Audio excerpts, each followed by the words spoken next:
Just there was a lady, okay, she was going through domestic violence in her marriage. One day, someone told her, "Come, your husband told you that he works in another state, or he works in another state or another town.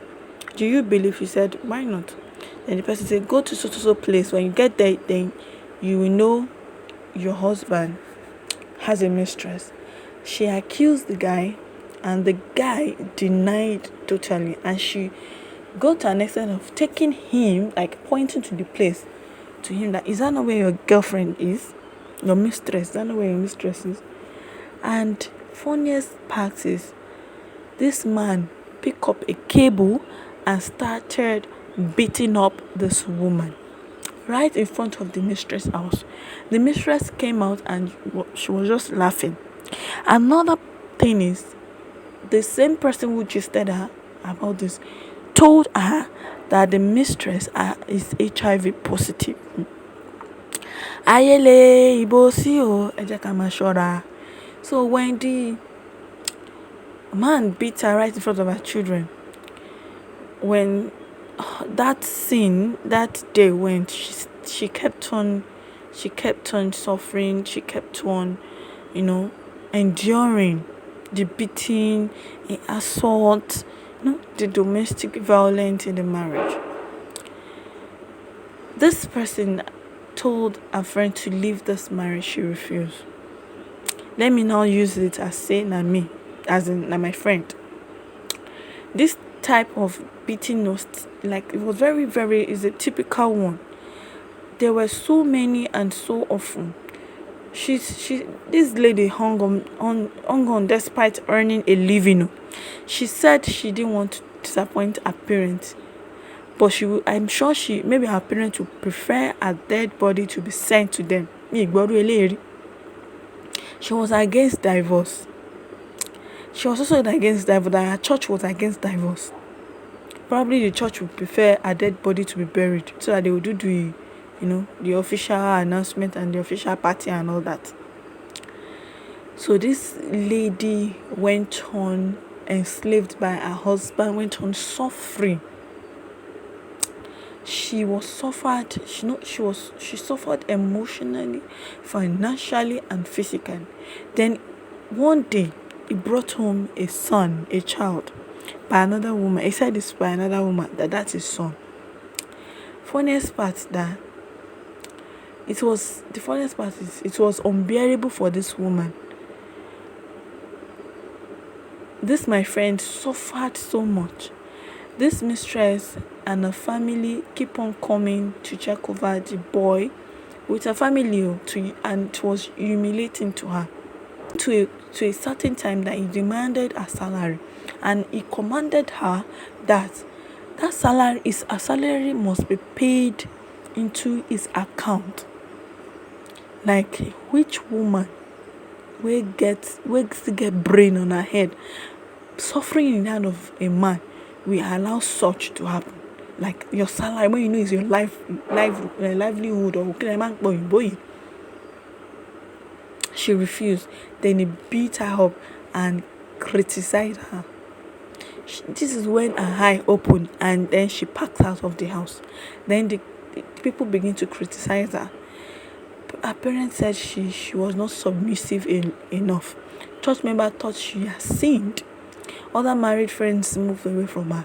She was confused and was often advised to go back and apologize to the husband. I advised her to seek for transfer because she is not loved, valued, and appreciated. She got a transfer and to another state, moved on with her kids. 3 years after, this same husband married twice.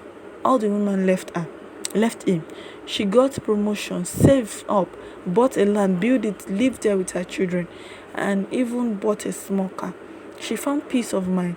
Then last week, her husband pastor came and said, it's human to forgive, it's divine to shekiniko. Could my friend come back? She said she still has nightmare from her experience about the husband, but the pressure from family and church she should go back. If you are in her shoe, will you advise her to go back? Which pressure ya continue today tó bá yẹ pé truly she is not valued and appreciated and respected. I'm not going to judge. I don't want to judge. So I'll just bring the gist for you people to judge the matter. I'm not going to say anything. But let me now move on to what people are saying. Number one person said, but you already know the answer now. No, she should not go back. Please, simple as ABC. Another person too said, advise your friend not to try it or else. Part 2 is loading. This person is also right. The man can never change. He will only come back into her life and give her trouble talking from experience. Another person 3 said, I wanted to laugh honestly. As Osinachi death never meant anything to you, and now she's dead, all the church and family have is her corpse and burial. I knew she wasn't completely free when she allowed pastor to preach forgive and forget. If I was her, the first question I would ask the pastor is to promise me he will be the one to officiate the burial when he kills me, and ensure he mention this part is playing now, then I can consider. Then another person said, wait, does this your friend not have sense? Does she need advice on what is glaring in front of her? I beg, make I sip my ice cream. Lord, this person is funny. She may not survive and return to her ex. Let her delete the pressure from her thought. The trauma she's experiencing will continue to interfere in all aspects of her life. She should enjoy a peace, please. Yeah, the psychological effect of bullying of domestic violence is not good. It affects women more. So some pastors and tithe plus first fruits. I wonder. That is all the pastor is missing. Let her go back and see if she would come out alive. She's mentally drained. If they are begging her, have they also cautioned her husband not to beat her again? I'm not sure they did though, honestly, because they are only coming to come back because the man is wearing a changed clothes. Like, I am now a changed person, but nobody is looking into the man or talking sense into his head. But it is the woman. I don't know why the victim is always targeted. Unless our mentality needs to change in that continent. I'm moving on by saying, this was that she should forgive but never go back. Let her ex-husband go and reconcile with his numerous women. If that woman comes back, she will just die quickly because he's coming with full force to claim her wealth and life. Yeah, this person may be right. God punished that pastor. In fact, I have moved on. I will first give Pastor Bianca treatment, sample of what it is to follow if any pastor comes to talk to me about going back. In fact, I will commit murder. Look at Osinachi, I beg you. Pastor Bianca treatment. No one is stopping her, but it is to her peril. This one, another person, is that even a question? Considering what has been happening lately, advise your friend not to go back. She did not thank God she left alive. She should not go back. Else, now the same people go blame her cops when she won't survive the last one that will happen. Go back, meet what? Be like your friend, don't miss Amu.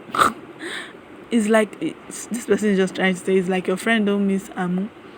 Amu, we all know what is Amu. I don't have to say it because people like her won't want to fornicate laws. So I think choosing a rightful owned Amu is better to her than choosing a life. Nonsense. I'm going back. People say, oh, you need my advice. Please, capital no. I bet she no like her life. I beg Jerry. People with their opinion.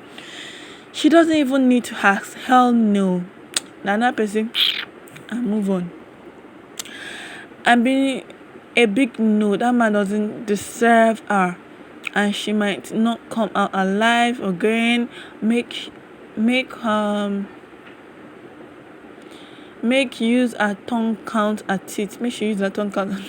Hey sweet people, thank you for watching this video. If you like this video, please give it a thumbs up, and please don't forget to subscribe.